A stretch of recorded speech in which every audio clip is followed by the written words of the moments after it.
Hey, what's up? It's Symphony here. Subscribe to my brother Mr. Creepy as Hell channel, and when you're watching his videos, make sure you stay in one piece. Peace, peace, peace.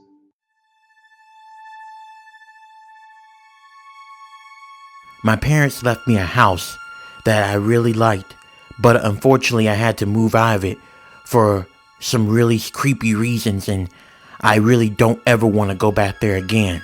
I put that house up on the market, so someone will eventually buy it. Every time I tell people that I sold the house that my parents gave to me, they always look at me in shock and ask me why. They'll say things like, that house is really lovely and a lot of people would love to live there, and why would I sell something like that? Well, I'm going to tell you. So it started off after my parents had passed away. Everything was set up, and when they finally issued the house and it was put in my name, I moved in there. I lived in an apartment complex with 2 other roommates, and honestly I was getting tired of sharing a house with these guys. They're pretty dirty and they never really keep the house clean. Not to mention that any food that I buy for myself, it's always gone the next day. But that's a story for another day about my roommates. But anyway, once I got the okay to move in, I moved into my parents' house. The house I moved at was a very big house. It's a 2-story house. Not to mention it had a lot of land, plus there was wooded areas nearby. It was really a great place to live at. Not only did I own the house, I owned an acre of land too. I was really excited about taking this house, and I'm grateful for my parents for putting it in my name. Once I moved in, I enjoyed it. I loved it, and I can always come in to peace and quiet and have my own place. But all of that changed about 3 weeks later. That's when I noticed strange things started to happen. For instance, I would notice at night I would hear bumping. It sounded like it was coming from downstairs. I would always get up out of my room and go downstairs to see what was the cause of the noise, but there was nothing there. Then there was a time where I would see shadows outside of my house. I'd see them through my curtains. I was thinking that maybe it was a person that got lost and was looking for directions, but when I would go out there, there would be no one. And I know for a fact, a person couldn't just run that fast. At that moment, I realized that another reason something was off, because my room is upstairs.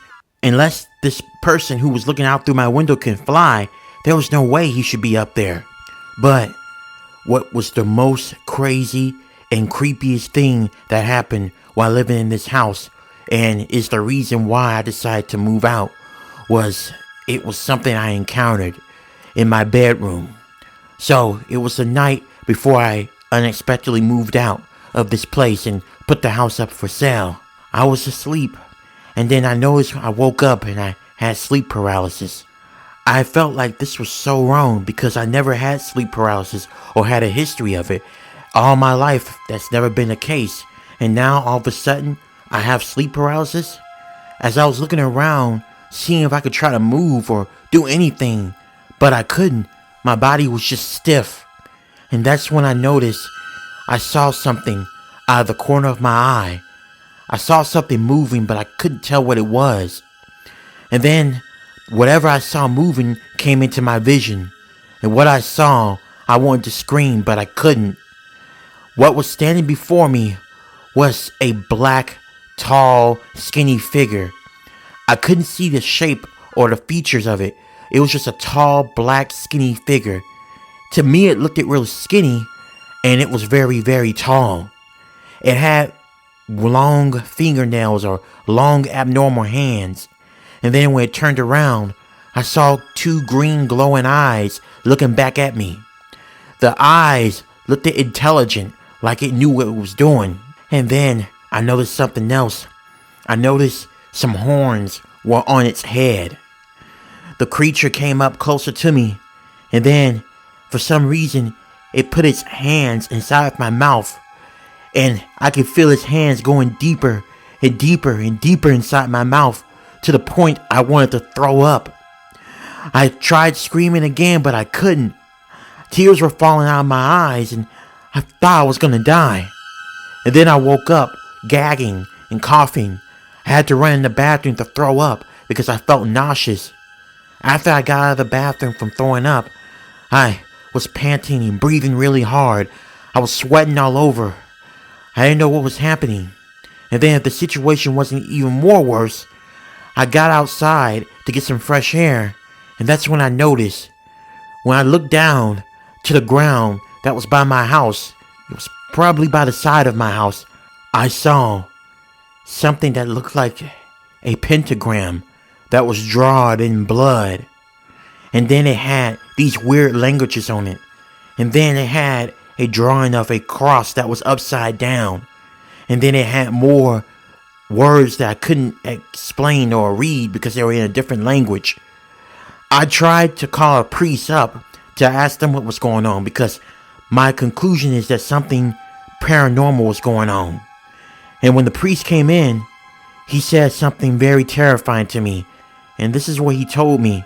This house has a ton of evil spirits in it. There's a ton of evil spirits that are roaming around in this house and in the backyard. But that's not what got me more concerned. What got me more concerned is the fact there is a devil that's roaming around. I can feel his presence. He's evil. He's malevolent. And he'll do anything to have you killed. You have to leave this house right now.